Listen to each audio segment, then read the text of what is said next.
Welcome to Big Faces Worldwide. It's your guy Big Will, and I'm back with some boxing talk. What's good with your fam? Hey, listen, man, I want to talk a little bit about Jessie Vargas, man, the former two-division champion, man.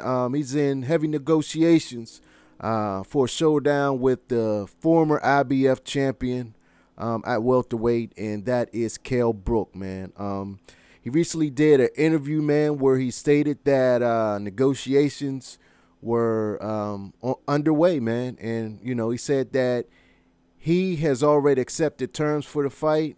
All he's waiting on is Kell Brook to agree to the fight, man. I'm going to read to you exactly what he said in the article, man, so there is no misrepresentation, man.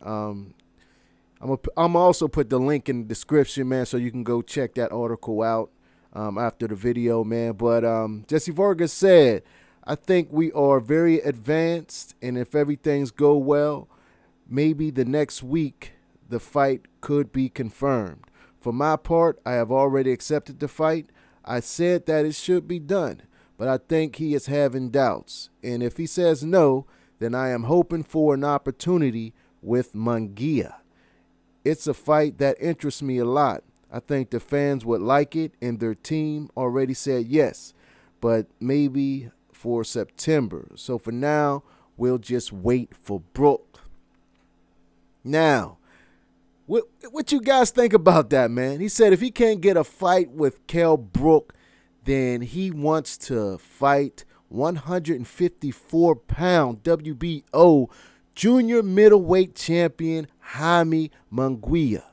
Also in the article, Jessie Vargas says that he had trouble securing fights at welterweight, so that's why he wants the bigger names at 154. Now, me, myself, man, I do not think this is a smart move for Jessie Vargas. I think Jessie Vargas is way too small for 154 pounds. He was struggling with the small welterweight in Adrian Broner in a fight that was declared a draw, but some people thought AB won. Some people thought Vargas won. He also struggled in his next fight with Thomas Delorme, who is also a small welterweight, in my opinion, man. And some people thought he lost that fight. I'm one of those people who thought he lost the fight against Delorme, man. He also struggled with another small welterweight in Manny Pacquiao. I personally, man, I think Munguia would be way too much for Jessie Vargas, man. Munguia showed in his last fight that he can box, man. He had very good lateral movement, man. He was using his feet very well in the ring. We know that he's already a good pressure fighter. He knows how to cut the ring off very well. But the only knock on Munguia for me is he don't put his hands up, man. He gets hit way too often. But, you know, I don't know if I want to see a JAIME Munguia Jessie Vargas fight, man. I think it would be one-sided in the favor of Munguia. But you know, if Jessie Vargas want to test his test the waters at 154, then more power to him, man. Maybe the weight is you know, hard for him to make. I don't know, man. I don't know about this Sutton. You know, he says it's because he can't get no fight at welterweight, which I doubt very seriously, man. You know, I see there being a lot of opportunity for welterweight for Jessie Vargas, man. Even though he's with the Zone and Matchroom Boxing, man, I believe they can make you know, they can make a deal with other welterweights. I think he's still advised by Al Heyman.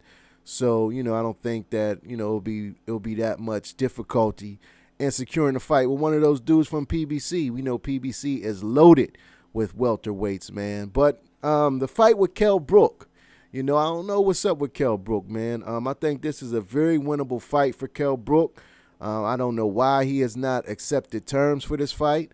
When Kell Brook, you know, before he fought Triple G, before he fought Earl Spence, man, Kell Brook was a very game fighter, in my opinion. I think Kell Brook is a very, very good boxer, you know, and I think Kell Brook got a good chance of beating Jessie Vargas, man.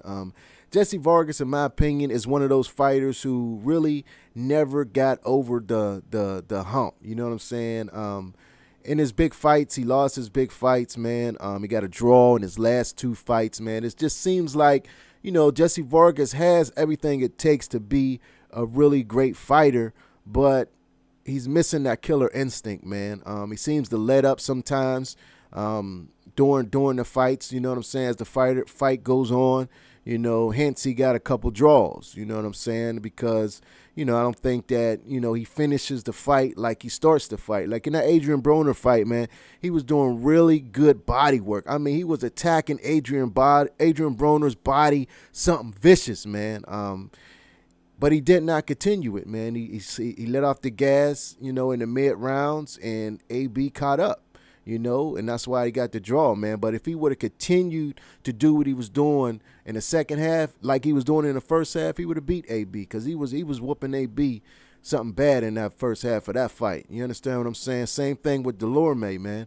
I thought he was doing really good with Delorme in the first half of the fight, but in the second half, Delorme came back, man, and ended up dropping him in the final round. You know what I'm saying? It seems like he get mentally. You know, it seems like he lose mental focus during the later parts of the fight, man. You cannot be an elite fighter if you cannot have mental focus the whole way through the fight, man. But I just found it real interesting that out of all the guys at 154, Jessie Vargas will call out JAIME Munguia. You know what I'm saying? I think Munguia is just a really big guy, man. He's already big for 154, in my opinion, and for a guy coming up to welterweight, I mean, coming up from welterweight to junior middleweight, man, I just think that Munguia will be way too much for him, man. But I don't know. You know, let me know what you guys think, man. Leave your comments in the comments section. Also, you can catch me on social media at Big Faces Worldwide, all one word. I'm there, man. I'm dropping content on social media, just like I'm dropping it on here. Or you can find me on Instagram at Big Faces Worldwide, man. But I appreciate you all tuning in. Please comment, like, and share this video. And if you're not yet subscribed to the channel, don't leave out of here without subscribing. And until next time, peace. I'll holla back.